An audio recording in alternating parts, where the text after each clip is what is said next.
સત્યના શિખર ન્યૂઝ હું છું પાયલ બામણિયા તો જોઈએ આજના મહત્વના સમાચાર। આજરોજ ઉપલેટા શહેરમાં તાલુકા શાળા ગ્રાઉન્ડ પર unity cement night cricket tournament મેચનું ફાઇનલ બાલાજી 11 અને વચરાજ 11 વચ્ચે રમાયું। આ મેચનું મનોરંજન માણવા હજારોની સંખ્યામાં લોકો ઉપસ્થિત રહ્યા।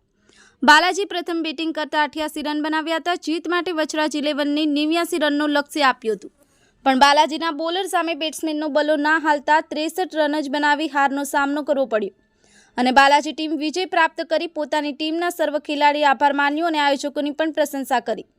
ફાઇનલ મેચમાં ઉપસ્થિત ધોરાજી ઉપલેટાના ધારાસભ્ય શ્રી રાજકીય આગેવાનો સામાજિક આગેવાનના હસ્તક વિનર ટીમને ટ્રોફી આપવામાં આવી। આ નાઇટ ટુર્નામેન્ટ ટીમમાં 64 ટીમે ભાગ લીધો હતો। રાત્રિ ટુર્નામેન્ટનો ઉપલેટા તથા ગ્રામ્ય વિસ્તારના લોકોએ ખૂબ આનંદ ઉઠાવ્યો। સાથે સાથે મેચ રમતા ખેલાડીઓનો ઉત્સવ વધાર્યો। આ નાઇટ ટુર્નામેન્ટના આયોજન દ્વારા વધુમાં વધુ દાન એનિમલ હોસ્ટેલ ગૌશાળામાં આપવામાં આવ્યું।